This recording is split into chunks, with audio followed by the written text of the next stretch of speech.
బోయినపల్లి మండలం విలాసాగర్ చెరువులో మట్టి మాఫియా మళ్లీ పెట్టరైపోతోంది. ప్రభుత్వ నిబంధనలు తొంగల తొక్కి కాంట్రాక్టర్లు ఇష్టారాజ్యంగా చెరువు గర్భాన్ని తవ్వేస్తున్నారు. పర్మిషన్ ఇచ్చిన లారీల కంటే రెట్టింపు సంఖ్యలో అనధికారిక లారీలను రంగంలోకి దించి దొరికినంత దోచుకుంటున్నారని బోయినపల్లి మండల సిపిఎం నాయకులు గురజాల శ్రీధర్ అన్నారు.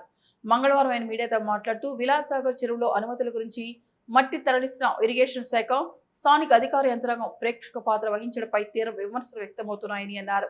సొంత పొలాలకు కొంత మట్టిని తరలించాలంటే రైతులకు ఎన్నో ఇబ్బందులు పెడుతున్న అధికారులు, కాంట్రాక్టర్లు మట్టి ఎంత తరలిస్తున్నా పట్టించుకోవడం లేదని ఆరోపించారు. ఇప్పటికైనా మట్టి మాఫియా ఆగడాలను అధికారులు అరికట్టాలని కోరుతున్నారు. లేకపోతే రైతులతో కలిసి ఉద్యమిస్తామని తెలిపారు.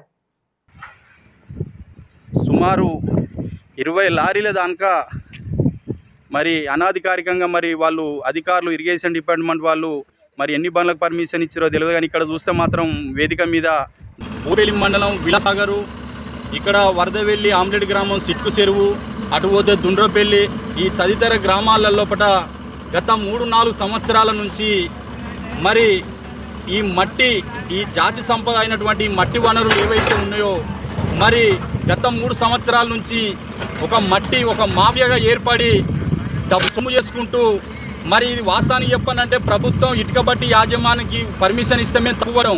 ఎందుకంటే అది దేశ నిర్మాణ భాగంలో అదొక ఉత్పత్తి సాధనం కాబట్టి ఇటుక బట్టి యాజమానికి మేము సహకరిస్తాం.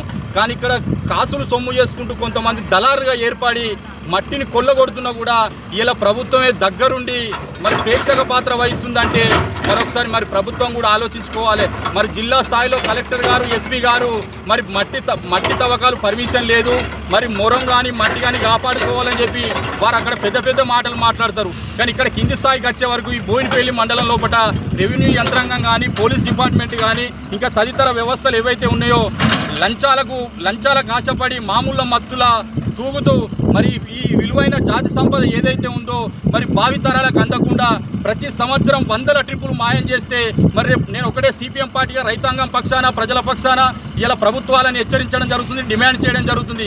మరి రాబోయే రోజుల్లో భవిష్యత్తులో సన్నకారు, చిన్నకారు రైతాంగానికి మీరు ఏం సందేశం ఇవ్వాలనుకుంటున్నారు? మీరేమో చెప్పే మాటలు ఒక రకంగా ఉన్నాయి, క్షేత్రస్థాయిలకు వస్తే ఒక రకంగా ఉన్నాయి. మరి మట్టి తరలిస్తే కఠిన చర్యలు అన్నప్పుడు మరి దాదాపు ఒక 10 రోజుల నుంచి గతంలో కూడా వారం రోజుల కింద కూడా మేము చెప్పడం జరిగింది. అయినా కూడా ఇరిగేషన్ డిపార్ట్మెంట్ అధికారులు మళ్ళా అనాధికార పర్మిషనో ఇచ్చుకుంటూ మరి మొత్తం తవ్వుకుంటూ పోతుంటే మరి భవిష్యత్ తరాలకి ప్రభుత్వాలు ఏం సందేశం ఇస్తే కూడా ఒకసారి ఆలోచన చేయాలి. దయచేసి మీరు ఒకసారి అర్థం చేసుకోండి. మరి ఈ మట్టి రైతాంగానికి ఉపయోగపడాలి. ప్రభుత్వం ఇలా వేల కోట్ల రూపాయలు రైతాంగానికి ఖర్చు చేస్తున్నప్పటికీ మరి ఈ మట్టిని కూడా ఖర్చు చేయడంలో మరి ప్రభుత్వం ఎందుకు అలసత్వం వహిస్తుంది? మరి ఇలా ఒక సన్నకారు, చిన్నకారు రైతు ఎవరైతే ఉన్నారో తన పొలంలో కనీసం ఒక 10 ట్రిప్పులు పోసుకుందామన్నా పోసుకునే పరిస్థితి లేదు. కానీ దోపిడీదారులకు, ఇసుక మాఫియా, మట్టి మాఫియాలకు తొత్తులుగా మారి లంచాలకు ఆశపడి ఇలా ప్రభుత్వమే దగ్గరుండి చోద్యం చూస్తుంది. కాబట్టి ఇది సిపిఎం పార్టీగా తప్పు పడుతున్నాం. ఇది బేషరతుగా వారికి ఇచ్చిన టైమింగ్లు ఏవైతే ఉన్నాయో ఆ టైమింగ్లు కూడా పాటించాలి. సాయంత్రం 5 గంటల వరకే పనిచేయి.